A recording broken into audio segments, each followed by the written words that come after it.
Omar García Harfuch da un fulminante golpe a la delincuencia organizada que opera dentro de reclusorios mexicanos.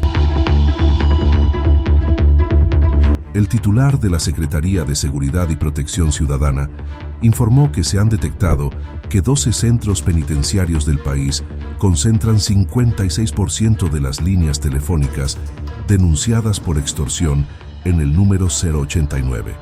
En el informe del Gabinete de Seguridad, el secretario detalló que para inhibir este delito y proteger a la población, se ha dado la orden de bloquear todas las señales de celular, las antenas de comunicación en torno a los penales de Altamira y Matamoros, Tamaulipas, así como el bloqueo total de los servicios 3G y 4G de la telefonía celular en los alrededores del penal de Santa Marta Acatitla, en la Ciudad de México, ya que dentro de estos penales existe una organización muy grande que controla todo un sistema para extorsionar a la ciudadanía. Además, indicó que en el primer trimestre del próximo año estarán bloqueados los 14 reclusorios federales y los 13 de la Ciudad de México, para así acabar de una vez por todas las extorsiones que se realizan desde las cárceles mexicanas. Se han detectado que 12 centros penitenciarios concentran el 56% del total de las líneas telefónicas reportadas para extorsionar, precisó. En Palacio Nacional, el secretario de Seguridad informó que desde el inicio de la Estrategia Nacional contra la Extorsión se han realizado 730 revisiones en los 275 centros penitenciarios del país, donde se han asegurado teléfonos celulares, chips, drogas y diversos tipos de armas. Detalló que han sido reportados 2.389 números telefónicos desde los que se busca extorsionar a la población, de los cuales se ha logrado bloquear 33% de esas líneas. Omar García Harfuch destacó el incremento en el número de denuncias a la línea de atención 089 contra ese delito, donde se han recibido más de 83.831 llamadas. El secretario de Seguridad resaltó que gracias a estas denuncias se logró evitar 75% de las extorsiones, mientras que 8.682, equivalente a 10%, sí se dio la extorsión. Además que se ha logrado generar 2.929 carpetas de investigación y se ha detenido a 478 personas relacionadas con este delito. Ante este tenor, la presidenta de México reconoce el trabajo del secretario de Seguridad en este primer año de gobierno. El gobierno de México, hombro a hombro con los gobiernos locales y la sociedad, sigue priorizando la seguridad que se merece cada familia mexicana. Para ello, la estrategia es clara con sus 4 ejes de seguridad.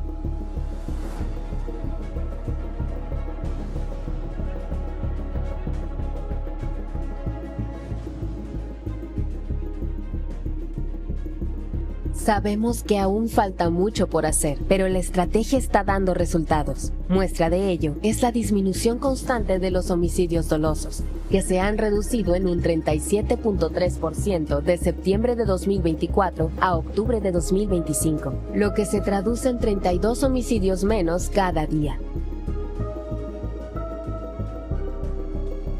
Estos resultados también se han dado en los delitos de alto impacto, los que han presentado una reducción significativa de enero a octubre de 2025 en comparación con el mismo periodo del año 2019.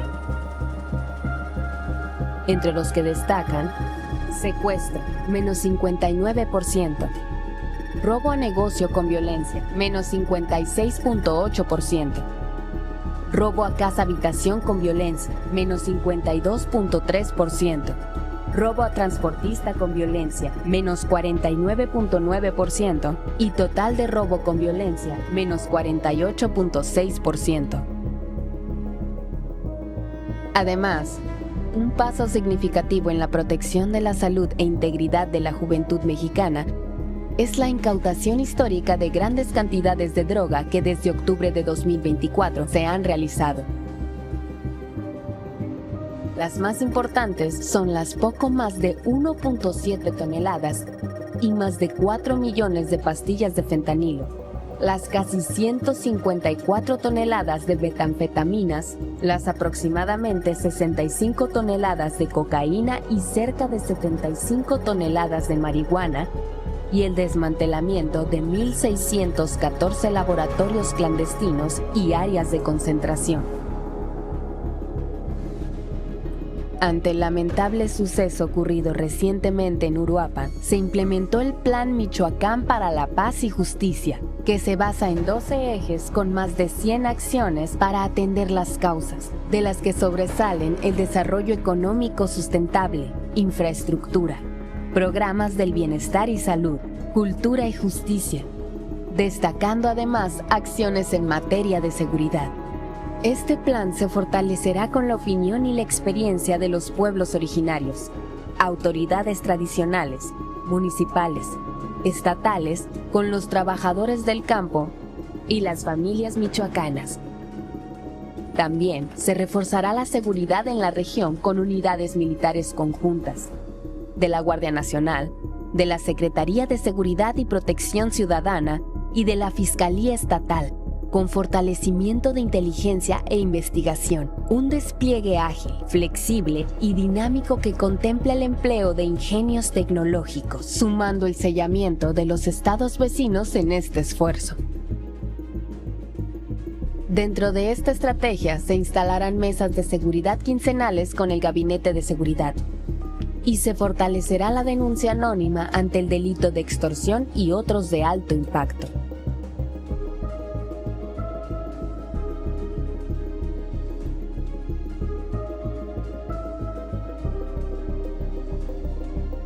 La atención a la población ante contingencias naturales y de diverso orden es una misión más de nuestro Ejército, Marina, Fuerza Aérea y Guardia Nacional, a través de los planes DN3E y Marina. Por ello, reconocemos una vez más su trabajo ante las afectaciones ocasionadas por las intensas lluvias en los estados de Hidalgo, Veracruz, Puebla, Querétaro y San Luis Potosí. En estas tareas, los efectivos de las Fuerzas Armadas, en estrecha coordinación con diversas dependencias de los gobiernos federal y estatales, demostraron una vez más su compromiso inquebrantable con la nación, desplegando un trabajo incansable 24 horas, para restablecer la normalidad en las zonas afectadas. Entre las acciones realizadas, sobresale la materialización del mayor puente aéreo en la historia de México en apoyo a la población ante un desastre natural. Este monumental esfuerzo incluyó la participación de 47 aeronaves pertenecientes a instituciones militares, gubernamentales y de la iniciativa privada, que han realizado más de 1.600 operaciones aéreas transportando más de 500 toneladas de insumos vitales. Gracias a esta labor conjunta, se logró la entrega oportuna de despensas y agua potable, la instalación de albergues y cocinas comunitarias, así como la remoción de escombros y liberación de caminos, lo que contribuye de manera decisiva al restablecimiento de la vida cotidiana en las comunidades afectadas. La construcción de la paz con justicia y el bienestar de cada mexicano es una tarea compartida, y juntos, con el esfuerzo de todos, avanzamos hacia un país más próspero. Estos resultados son el reflejo del compromiso firme y permanente del Gobierno de México con la integridad, tranquilidad y desarrollo de nuestro pueblo. Con su permiso, presidenta. Muy buenos días. A nombre de las instituciones que conforman el Gabinete de Seguridad, Secretaría de la Defensa Nacional, Secretaría de Marina, Secretaría de Gobernación, Fiscalía General de la República, Secretaría de Seguridad y Protección Ciudadana, Guardia Nacional y el Centro Nacional de Inteligencia, informaré primero los resultados obtenidos en el pasado mes de octubre. En este periodo, en el mes, fueron detenidas más de 2.300 personas por delitos de alto impacto. Se aseguraron más de 13 toneladas de droga y casi 1.700 armas de fuego. Se desmantelaron 47 laboratorios y áreas de concentración para la producción de metanfetaminas. Asimismo, En 13 meses de la presente administración, del 1 de octubre del 2024 a la fecha, tenemos los siguientes avances. Han sido detenidas 37,000 personas por delitos de alto impacto. Se han asegurado casi 300 toneladas de droga, incluyendo más de 4 millones de pastillas de fentanilo, además de 18,981 armas de fuego. El Ejército y la Marina desmantelaron 1,614 laboratorios para la producción de metanfetaminas, lo que representa una afectación económica de cientos de millones de pesos para la delincuencia organizada. También son millones de dosis de droga que no llegarán a las calles y no afectarán la salud y desarrollo de miles de jóvenes. Estas detenciones, aseguramientos, incremento de operaciones directas con las entidades federativas, sumado a los otros ejes de la Estrategia Nacional de Seguridad, como atención a las causas, como lo acaba de mencionar la Secretaria de Gobernación, han tenido un impacto directo en la disminución de la incidencia delictiva, que se ve reflejado en la reducción de 37% en el promedio diario de homicidios dolosos, de septiembre del 2024 a octubre del 2025. Mencionaré algunas acciones relevantes de las últimas semanas. En Tijuana, Baja California, durante un cateo fueron detenidas 2 personas, entre ellas Saúl N., alias SS, líder de una célula delictiva y responsable del trasiego de fentanilo y metanfetamina hacia los Estados Unidos. En un tramo carretero de Durango, elementos de la Agencia de Investigación Criminal de la Fiscalía General de la República, en coordinación con el Gabinete de Seguridad, detuvieron a una persona y aseguraron un tractocamión que transportaba más de 13 toneladas y 13,400 litros de sustancias y precursores químicos utilizados para la elaboración de drogas sintéticas como la metanfetamina. En Tepozotlán, Estado de México, fue detenido Yair Francisco N., alias H4, miembro del cártel de los Beltrán Leiva, también con orden de aprehensión con fines de extradición a los Estados Unidos, por delitos de narcotráfico, asociación delictuosa contra la salud, uso de armas de fuego exclusivo de las Fuerzas Armadas y operaciones con recursos de procedencia ilícita. En Chilpancingo, Guerrero, en una operación encabezada por la Fiscalía General de Justicia del Estado, en coordinación con el Gabinete de Seguridad, se cumplimentó una orden de aprehensión en contra de Alejandro N., autor material del homicidio del párroco Bertoldo Pantaleón Estrada, ocurrido en el municipio de Eduardo Neri, logrando que este lamentable crimen no quedara impune. También en Guerrero, elementos de la Secretaría de Seguridad que daban seguimiento a un delito tan delicado como es la extorsión y atendían diversas denuncias ciudadanas en el mercado central de Acapulco, fueron agredidos por sujetos armados, donde 3 agentes de investigación de esta secretaría resultaron lesionados y uno de los agresores perdió la vida. En seguimiento a este hecho, se realizaron operativos coordinados por el Gabinete de Seguridad y las autoridades de los estados de Guerrero y Morelos, lo que permitió la detención de 6 personas. Entre los detenidos se encuentra Antonio N., autor intelectual del ataque y líder de la célula criminal. En una operación marítima en las costas de Michoacán, la Secretaría de Marina aseguró 2.5 toneladas de cocaína. Con este evento suman ya 51 toneladas de esta droga aseguradas en el mar en la presente administración. En Michoacán también se cumplimentó una orden de aprehensión en contra de Heriberto N., integrante de la célula delictiva La Huacana, dedicada al secuestro y delincuencia organizada. En operativos realizados en Nayarit, se aseguraron 705 artefactos explosivos improvisados y más de 21,000 cartuchos, así como 500 cargadores. En Quintana Roo, como resultado de una investigación del Gabinete de Seguridad encabezados por el Centro Nacional de Inteligencia, en coordinación con el Instituto Nacional de Migración y el Gobierno del Estado de Quintana Roo, se detuvo a Micael Michailis, alias El Griego, buscado por Europol por delitos de tráfico de armas, droga y lavado de dinero. Este sujeto cuenta con ficha roja de Interpol y orden de arresto en Suecia al ser identificado como líder de un grupo nombrado Dalen. También fue detenido Tomás Alejandro N., investigado por operaciones con recursos de procedencia ilícita. En el estado de Sinaloa, por instrucciones de la presidenta Claudia Sheinbaum, hemos mantenido la presencia del Gabinete de Seguridad y trabajamos de manera permanente con las autoridades locales.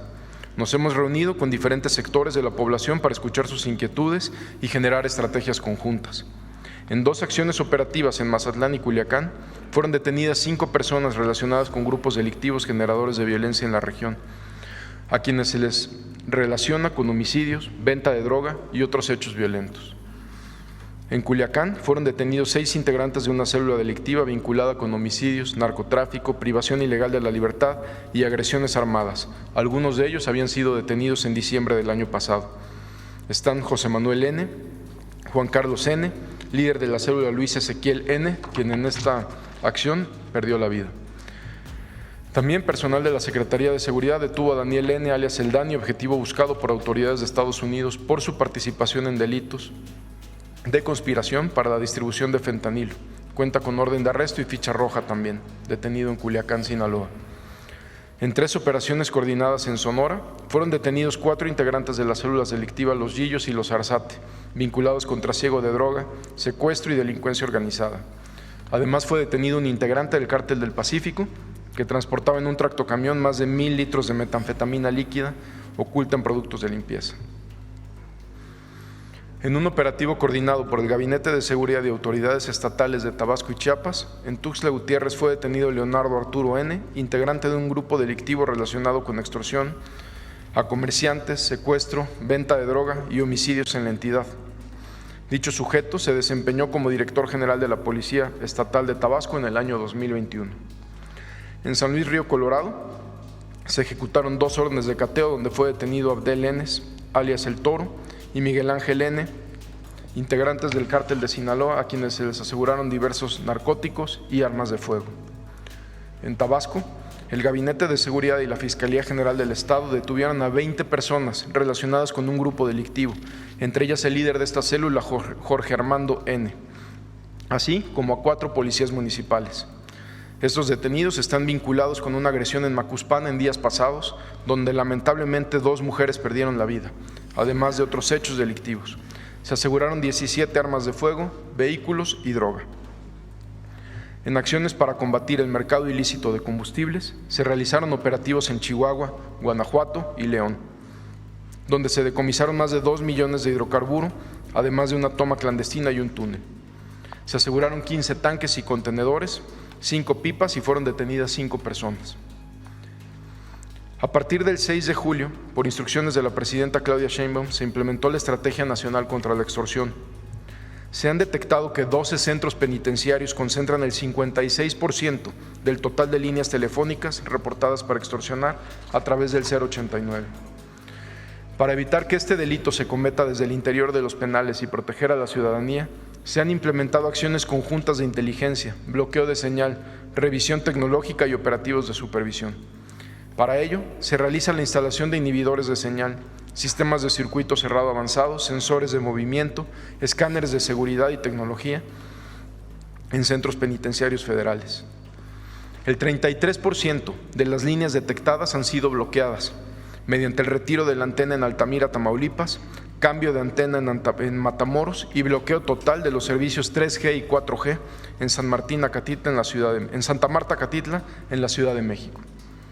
En el primer trimestre del 2026 estarán bloqueados los 14 reclusorios federales y los 13 de la Ciudad de México. Desde que inició la Estrategia Nacional contra la Extorsión, la Secretaría de la Defensa Nacional, de Marina, de Seguridad, Guardia Nacional, con apoyo de Prevención y Reinserción Social y otras dependencias, han hecho 730 revisiones en los 275 centros penitenciarios. En estas revisiones se han asegurado módems, teléfonos, chips, drogas y armas. Prevención y Reinserción Social ha realizado 4,608 revisiones ordinarias en los eferesos, donde se han decomisado y asegurado más de 84,000 objetos desde el inicio de la administración. Desde que se inició la Estrategia Nacional contra la Extorsión, se mantiene un incremento en el número de denuncias en el 089, donde se han recibido a la fecha más de 83,800 llamadas, de las cuales 62,716 llamadas, que representan el 75%, fueron extorsiones no consumadas debido al acompañamiento de los operadores a las y los ciudadanos, lo que permitió interrumpir la acción delictiva. También se atendieron 12,433 llamadas de ciudadanos que se comunicaron al 089 con la finalidad de reportar un número de teléfono desde el cual los habían intentado extorsionar. Se recibieron 8.682 denuncias, es decir, 10% del total de las llamadas, que se trataron de extorsiones consumadas, las cuales fueron turnadas a las fiscalías locales para su seguimiento y realizar las investigaciones que correspondan. Se generaron, gracias a esto, 2.929 carpetas de investigación. Agradecemos la confianza ciudadana para realizar estas denuncias y contribuir en numerosas investigaciones que nos ha permitido detener a quienes realizan este delito y poder bloquear los números casi de manera inmediata. Desde el 6 de julio al 3 de noviembre, en el marco de la Estrategia Nacional contra la Extorsión, en acciones coordinadas del Gabinete de Seguridad, con apoyo de las autoridades locales, han sido detenidas 478 personas en 22 entidades del país por el delito de extorsión. En el combate a este delito destaca las siguientes acciones. En Aguascalientes, en un operativo encabezado por la Fiscalía del Estado, en colaboración con el Gabinete de Seguridad, fueron detenidos 4 hombres vinculados con actividades delictivas a quienes se les aseguró armamento. Entre ellos se encuentra Armando N. alias El Charro y José Manuel N., operadores regionales de una célula delictiva, ambos responsables de extorsiones, secuestros, venta de droga y homicidios. También se cumplimentó una orden de aprehensión en contra de Carlos Alberto N., colaborador de Armando N., acusado por delitos de desaparición, privación ilegal de la libertad y lesiones dolosas. En diferentes cateos realizados en Jalisco fueron detenidos 3 integrantes de un grupo criminal, entre ellos Nazario N., generador de violencia, responsable de actividades ilícitas como extorsión y venta de droga. En diversos operativos realizados en Buenavista, Tomatlán, fueron detenidos 3 integrantes de grupos delictivos generadores de violencia relacionados con la extorsión a productores de limón y distribución de droga, a quienes se les aseguró armas y droga. Entre los detenidos se encuentra John Mario N., relacionado con el cobro de extorsiones al sector limonero en Apatzingán y Tierra Caliente, además de realizar actividades de reclutamiento y entrenamiento de una célula delictiva. Derivado de trabajos de investigación, tras el homicidio de Bernardo Bravo, líder de citricultores en la región, se realizó un operativo en Apatzingán, Michoacán, encabezado por elementos de Defensa Nacional, en coordinación con las autoridades del Estado y el Gabinete de Seguridad, donde fue detenido Rigoberto N., identificado como uno de los responsables del cobro de cuotas de extorsión a productores limoneros en este municipio. Las investigaciones continúan y las operaciones también. Muchas gracias.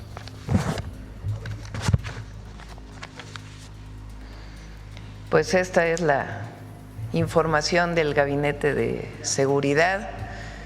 Voy a destacar 2 cosas.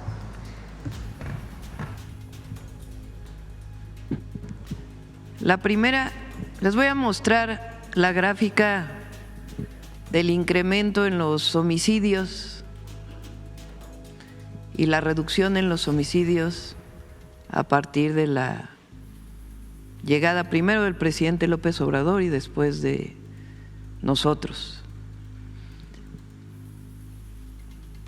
Calderón, del 2006, último año de Fox, al 2012, último año de Calderón, los homicidios aumentaron en 148%, resultado de la llamada guerra contra el narco. Peña, del último año de Calderón al último año de Peña Nieto, aumento en los homicidios dolosos de 42%, que en realidad la estrategia fue prácticamente la misma. Llegada del presidente López Obrador, del último año de Peña 2018 al último año del presidente López Obrador 2024, la reducción de homicidios 9%. Del último año 2024,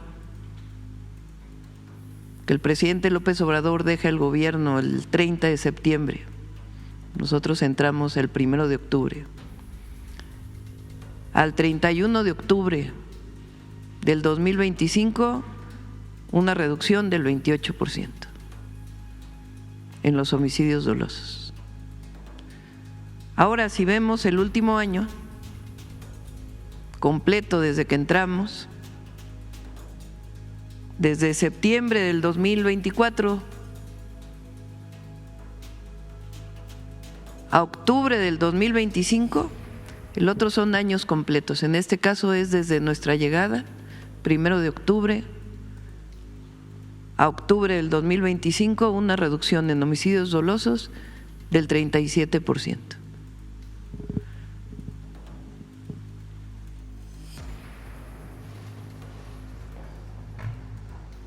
¿En qué consiste la estrategia? Son dos brazos de la estrategia. La primera, la atención a las causas. Jamás vamos a renunciar, porque esa es nuestra esencia, atender a los jóvenes. Educación, cultura, deporte y la llegada del gobierno a muchísimos municipios donde no se había llegado. Casa por casa, con todos los servicios del Gobierno de México, los programas de bienestar, atención a las familias de manera individualizada, atención a las causas, más todos los programas de bienestar y toda nuestra política humanista. Y la otra, cero impunidad. Son 37,000 generadores de violencia que han sido detenidos en estos 13 meses, en toda la República. ¿Cómo se ha logrado? Fortaleciendo la estrategia de inteligencia e investigación y de coordinación. Entonces son los dos, siempre lo planteamos así. Y particularmente 4 ejes: atención a las causas, consolidación de la Guardia Nacional, el Sistema Nacional de Inteligencia e Investigación, que permite realizar detenciones dentro de la ley, en nuestro marco jurídico, y la coordinación. 37% de reducción en homicidios dolosos de septiembre del 2024 a octubre del 2025. 32 homicidios menos diarios. ¿De dónde viene la información? De las fiscalías estatales. 32 fiscalías estatales que envían su información todos los meses, todos los días, y luego se consolida cada mes. De todos los estados, los gobernados por todos los gobernadores, gobernadoras, la jefa de gobierno. 37% de reducción. Bueno, ahora sí vamos a las preguntas.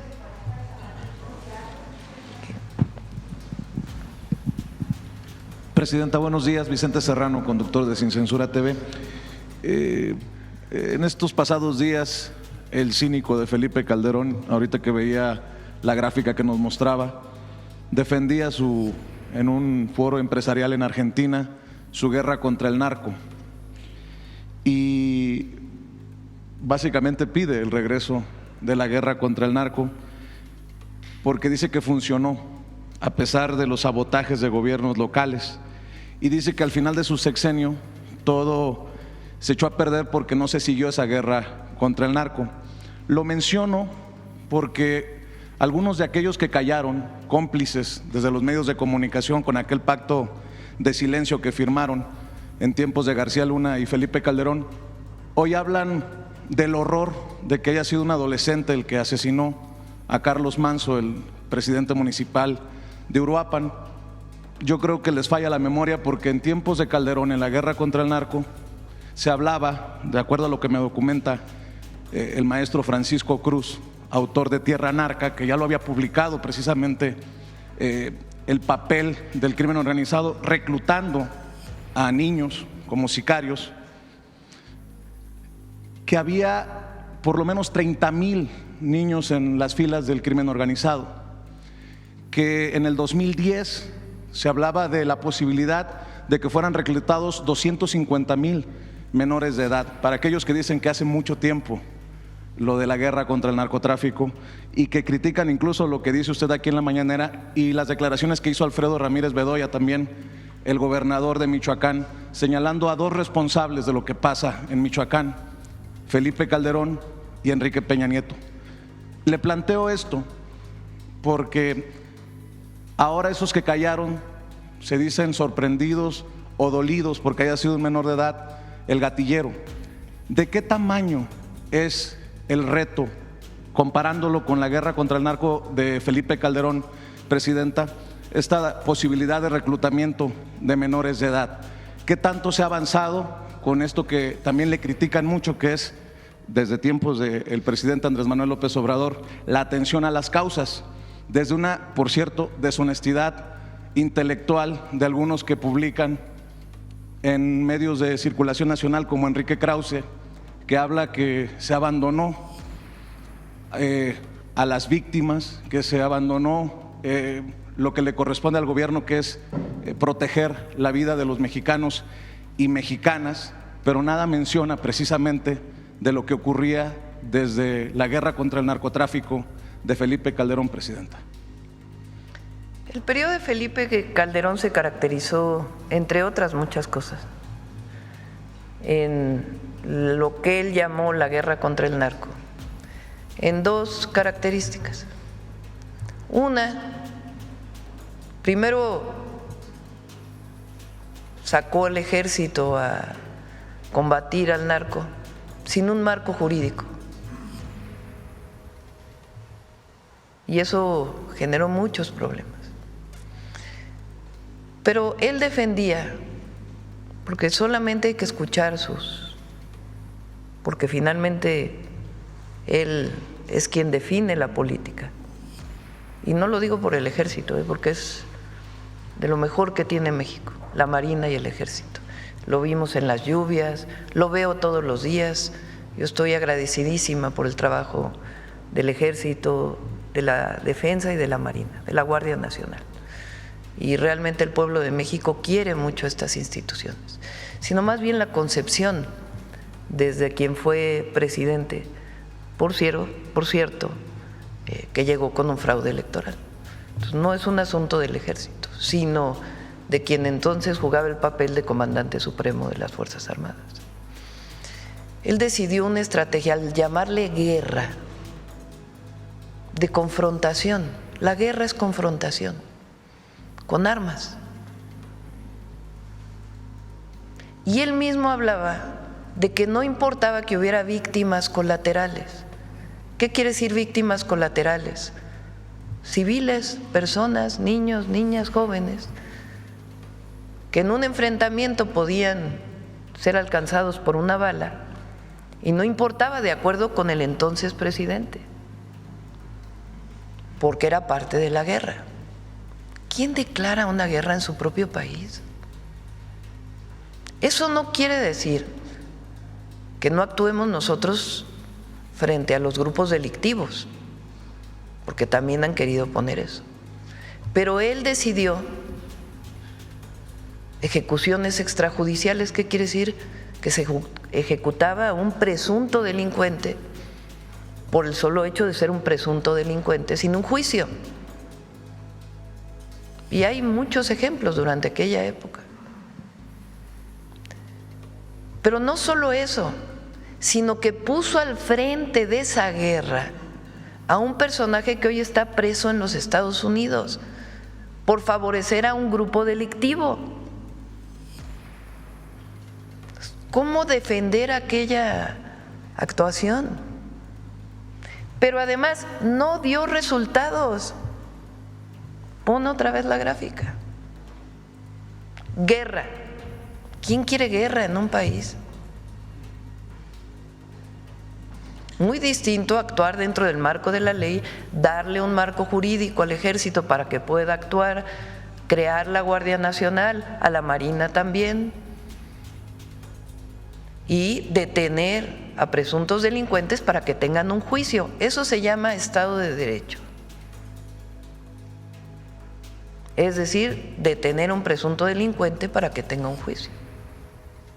No se trata de abandonar la impunidad, o sea, de que haya impunidad, perdón, Se trata de detenciones de generadores de violencia y que tengan un juicio. Claro, con jueces que no liberen por dinero, con corrupción.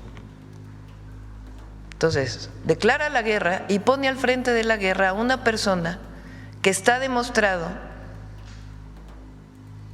que operaba para uno de los cárteles y que se corrompió en el proceso y que hoy está preso en los Estados Unidos. Pero además aumentaron los homicidios dolosos en 148%. Muchos de ellos lo que él llamó víctimas colaterales. Peña hizo lo mismo, no cambió prácticamente nada en su estrategia. Claro, llevó a la Policía Federal a la Secretaría de Gobernación, pero en realidad no cambió la estrategia. ¿Y qué ocurrió? 42% de homicidios. Pero además en ese periodo, justamente en ese periodo se abandonó a los jóvenes. Es justamente en ese periodo cuando el rector, entonces rector de la UNAM, le llamó ninis a los jóvenes, ni estudias ni trabajas, como si fuera responsabilidad de los jóvenes. Abandono de los jóvenes. No hay escuelas, no hay educación, no hay empleo, mayor pobreza, mayor desigualdad, guerra y permiso para matar. No, bueno. Y además, al frente, a un delincuente. Eso es lo que ocurrió durante 12 años en nuestro país. Y asócienle la corrupción de los gobiernos. Entonces, ¿cambió la estrategia? Sí, cambió la estrategia. Cuando llega el presidente López Obrador dice, no, a ver, todo dentro del marco legal. Vamos a darle a la Secretaría de la Defensa un marco legal para que actúe, a Marina también. Vamos a crear la Guardia Nacional, una institución pública encargada de la seguridad de las mexicanas y los mexicanos. Y vamos a destinar recursos a los jóvenes. Se crearon las universidades Benito Juárez, el programa Jóvenes Construyendo el Futuro, se dio atención a los más necesitados, a los pobres, y salen 13.5 millones de mexicanos de la pobreza. Cuando nosotros llegamos, yo decidí fortalecer la estrategia de seguridad con un área especial de inteligencia e investigación que nos dio resultados en la Ciudad de México. Porque frente a los grupos delincuenciales se requiere más inteligencia e investigación que permita hacer las detenciones de presuntos delincuentes y la coordinación con los estados, además pues del seguimiento cotidiano y en la consolidación de la guardia, y fortalecer la atención a las causas con mayor presencia territorial en los municipios de mayor incidencia delictiva. Con este trabajo que hace Rosa Isela, la Subsecretaría de Seguridad y Protección Ciudadana, de ir tocando casa por casa a ver qué necesitan las familias. ¿Cuál es el resultado? Durante el periodo de López Obrador, 9% de reducción de homicidios dolosos. Y con nosotros, contabilizado por año, 28%. Contabilizado de septiembre del 24 a octubre del 25, 37% de reducción de homicidios dolosos. ¿Qué falta? Sí, sí falta. Que nos duele un homicidio como el del alcalde de Uruapan, a todo México le duele. Pero no por eso se va a llamar a la intervención de Estados Unidos. La última intervención de Estados Unidos lo que provocó fue que nos quitaron la mitad del territorio. Que nos pueden ayudar como vecinos, como socios, como países con pueblos hermanos, claro que nos pueden ayudar, que tienen equipos que pueden ayudar a darnos información, bienvenidos, dentro de un marco de colaboración sin subordinación. Pero se equivoca el que llama a la intervención de los Estados Unidos en México. Nosotros no somos colonia de nadie, nosotros somos un país soberano, independiente. ¿Qué decidimos hacer en Michoacán? reforzar la seguridad, desde la presencia hasta todo lo que tiene que ver con atención a las causas y desarrollo económico, social y del bienestar del pueblo de Michoacán. ¿Que se puede perfeccionar la estrategia? Por supuesto. ¿Que se puede mejorar el plan? Por supuesto, pero hay que empezar. Y en el camino se va fortaleciendo. Pero esta reducción, por más que la oposición o los detractores o desde fuera tengan críticas hacia nosotros, que son válidas siempre y cuando no sean mentiras, ha implicado resultados y vamos a dar más resultados todavía, porque nosotros no vamos a traicionar a nuestro pueblo, nunca. Nos comprometimos y vamos a seguir trabajando en cuerpo y alma para defender y proteger al pueblo de México. ¿Podría darnos claridad usted, Presidenta, o los secretarios aquí presentes, del tamaño del reto en relación a los jóvenes que podrían estar en peligro de ser reclutados por el narco? Entendiendo estas cifras que le compartía, de acuerdo a informes, en tiempos de Calderón había 30,000 reclutados por el narco, 250,000 para 2010 en peligro de ser reclutados. Y como lo empezó a documentar, le decía Francisco Cruz en Tierra Narca, su libro, desde 2009, pues resulta alucinante que, por ejemplo, Raimundo Riva Palacio diga que su prioridad es defender a López Obrador y no hacer lo que le toca, ¿no? Ese personaje que cayó en este grupo durante aquellos años. O se les olvida que en el 2010 tuvimos un horroroso caso como el del Ponchis, aquel niño sicario. Que no se malinterprete, es doloroso ver a un joven de 17 años asesinar a un presidente municipal, pero para callar a sus críticos con datos, ¿de qué tamaño sería el reto, Presidenta? Lo que te puedo decir es que estamos haciendo. Difícil es tener un número de jóvenes, y lo que queremos es que los jóvenes no se acerquen a la delincuencia. Ahora, ¿qué estrategia seguir? Más escuelas, por eso mi insistencia en más preparatorias. Más cerca de las comunidades. Más cerca de las comunidades. ¿Por qué los jóvenes tomaron la hicieron viral? Pues porque les llega. Entonces, más preparatorias que queden cerca de la casa, más preparatorias, que cuando salgan de la secundaria se vayan directito a la preparatoria. Entonces, es lo que estamos haciendo. En Michoacán estamos reforzando el número de preparatorias en un nuevo modelo, 60 nuevas preparatorias, en un modelo modular para zonas rurales y ciudades más pequeñas, además de 16 nuevas preparatorias, y en todo el país más preparatorias. En un modelo de enseñanza, además, donde los jóvenes se sientan contentos de estar en la escuela. Más universidades. La Rosario Castellanos, estamos en coordinación con las universidades públicas, tecnológicos, politécnicos, para que aumenten la matrícula. Y nosotros, la Universidad Nacional Rosario Castellanos, además de las Benito Juárez para el Bienestar. Y ahora el programa que viene, que iniciamos en Michoacán, que es el de Centros Comunitarios de Alto Rendimiento México Imparable. Queremos que los jóvenes, en vez de acercarse a un grupo delictivo, tengan una pequeña beca y se pongan a hacer deporte. La escuela y saliendito de la escuela, hacer deporte o actividades culturales. Yo decía en mi campaña a la jefatura de gobierno, un estudiante más, un artista más, un deportista más, es un delincuente menos. Y en eso nosotros creemos. Además, si se cometen delitos, pues hay una ley. Si cometes delito, pues tenemos que fortalecer nuestro sistema de justicia para que haya detenciones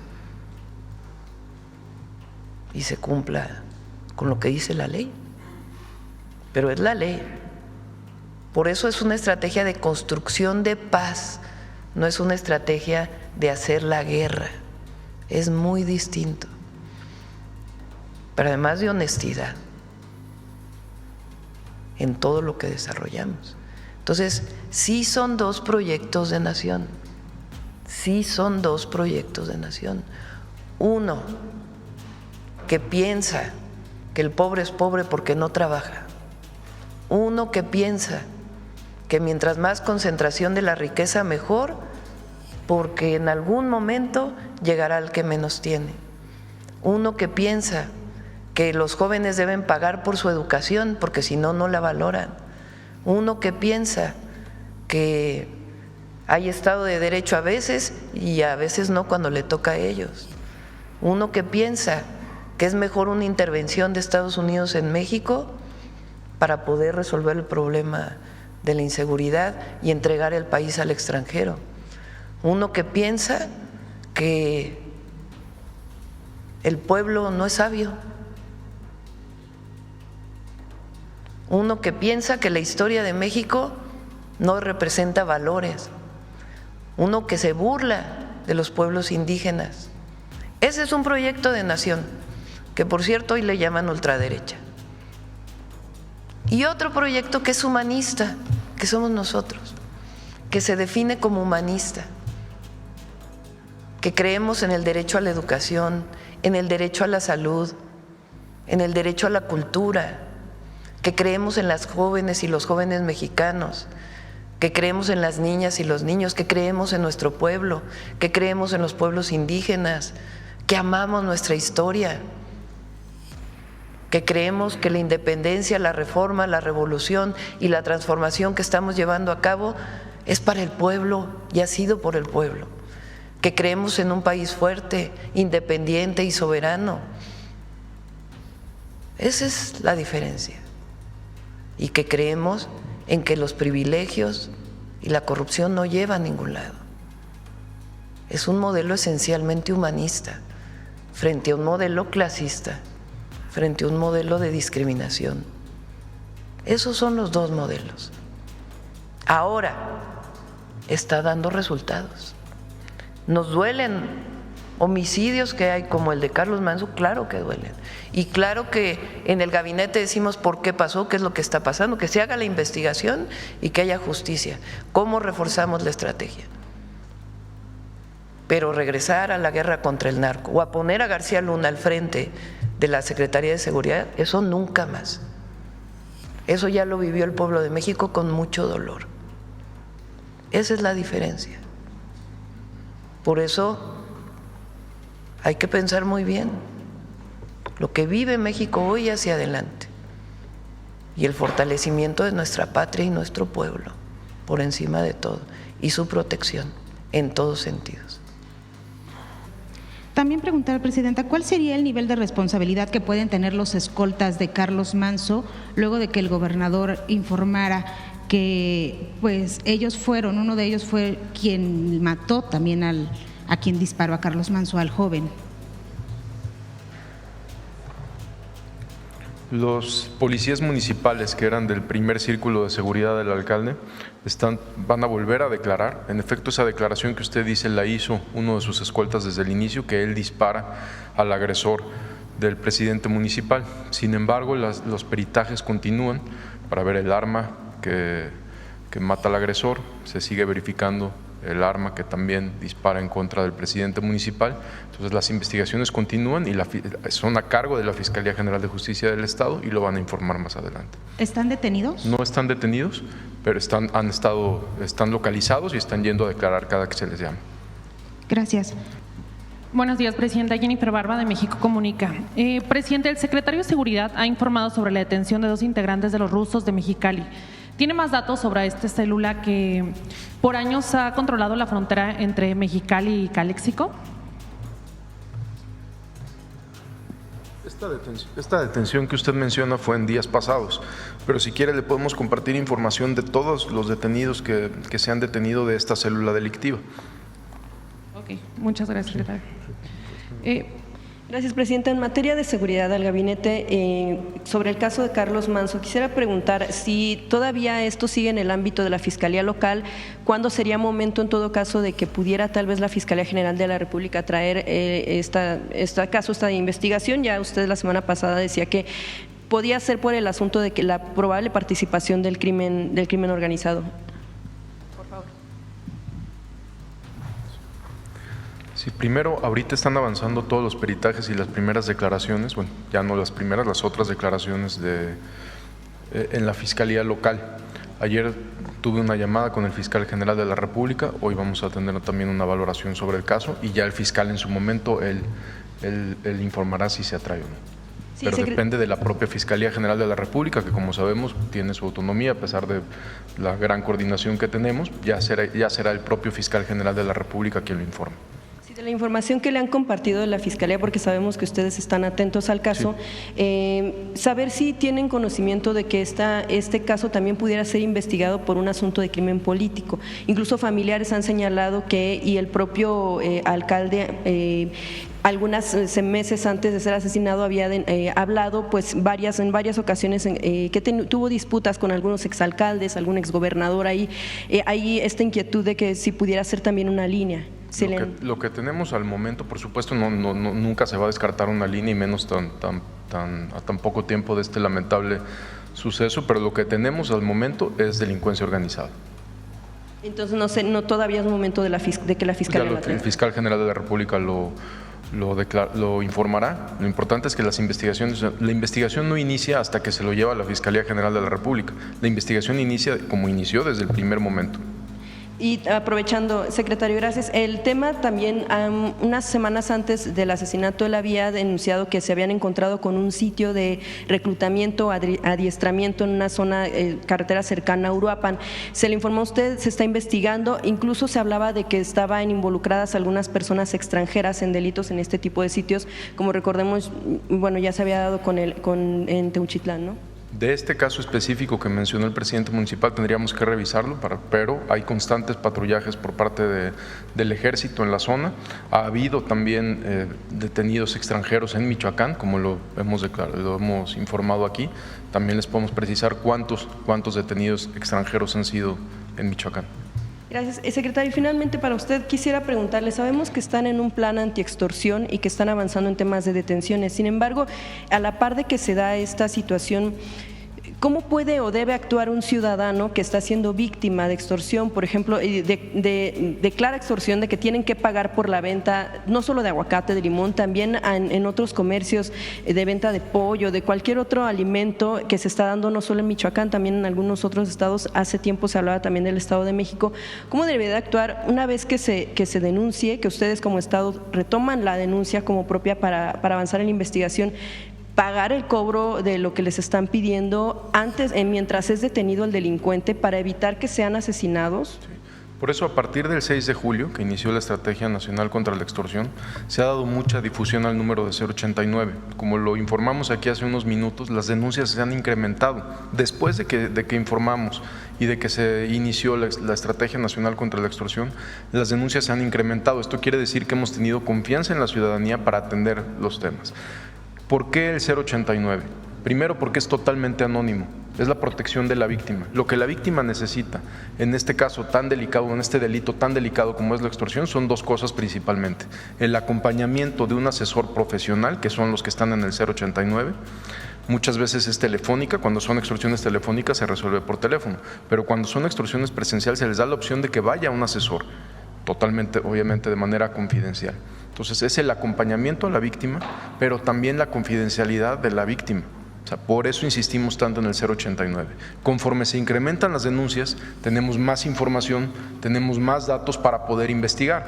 No estamos, pues, estos casi 500 detenidos que van en delitos por delito por extorsión, son con las propias fiscalías muchas veces de los estados. Sí, pero ¿cuánto tiempo pasa entre que es denunciado y es detenido el extorsionador? Depende de cada caso. No tendríamos una regla en general para decir después de la denuncia se detiene en 24 horas o en 36 horas o en 48 horas, pues es imposible. Hay casos que se resuelven de manera inmediata, hay casos que son, por ejemplo, este caso que mencioné hace poco, donde 3 agentes de investigación fueron heridos, pues fue a la hora que recibieron la denuncia. Entonces llegan los agentes, se hace una investigación de la última denuncia, donde había otras denuncias en el mercado central de Acapulco, y en el operativo de 1 hora hubo 3 agentes heridos, un delincuente que pierde la vida, y a las 6 horas hay 6 detenidos. Entonces varía dependiendo del lugar, de la denuncia, de qué tanta información haya, son muchas cosas. Gracias, secretario. Gracias. Si pudiera preguntarle, Presidenta, si me permite, también al secretario de la Defensa, ¿cómo será el despliegue de los elementos en Michoacán? Si va a haber como rotación, se hablaba de pues un señalamiento en torno a cómo evitar que se dispersen las actividades o los delincuentes hacia otros estados, porque Michoacán estará blindado. ¿Cómo darán respuesta a estas preocupaciones?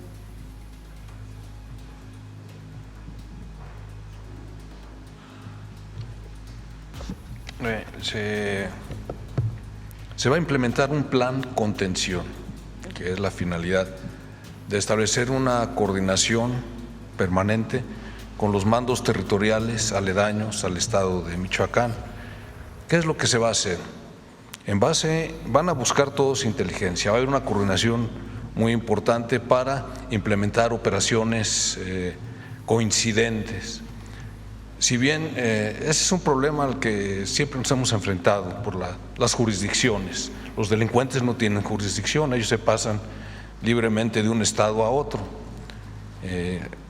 Hemos establecido un procedimiento que se llama mandos especiales, es decir, en esa área se le da el mando a un comandante y él puede emplear las tropas de un mando territorial y de otro. Entonces, esa es la manera que se va a hacer. ¿Cómo se va a materializar? Bueno, también se van a establecer muchos filtros carreteros mediante puestos de control. Van a tener medios tecnológicos, va a haber binomios canófilos. Es la forma en que se va a operar. Esa es la manera. ¿Esto de contención significa encapsular a los delincuentes para evitar que vayan hacia otras zonas? ¿Cómo va a ser ahí la operación? Así es, sí, en efecto. Encapsular detenciones. También encapsular, dar seguridad en el área, permitir el libre tránsito a los ciudadanos, a la población, evitar enfrentamientos entre ellos. También va a haber, por ejemplo, en límites con Michoacán y Jalisco, vamos a mandar células de detección de explosivos para que revisen todos esos caminos donde se tiene ya información de que existen ese tipo de artefactos, detectores, carros antiminas. Esa es la manera en que lo vamos a hacer.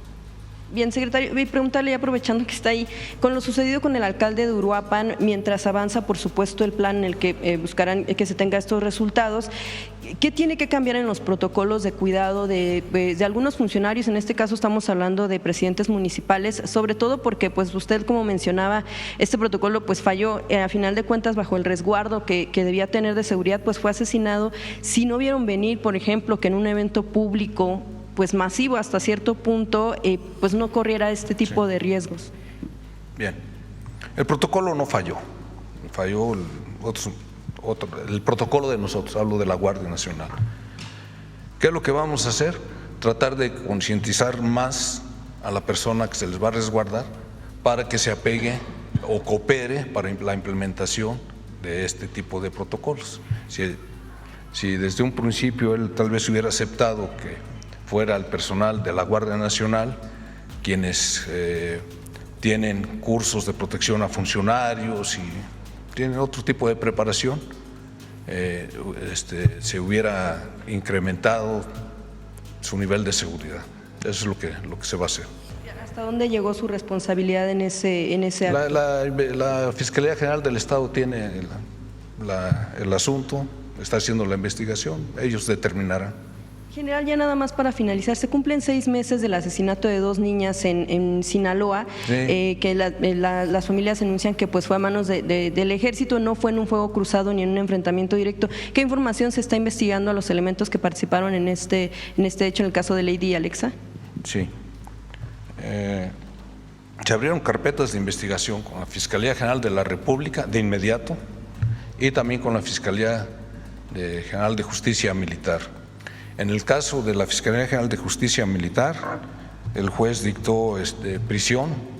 Se encuentran en la prisión de Mazatlán los 6 elementos que están involucrados, y la Fiscalía General de la República pues lleva el seguimiento por el tema del homicidio, en donde se vieron afectados las 2 niñas. Esa es la situación.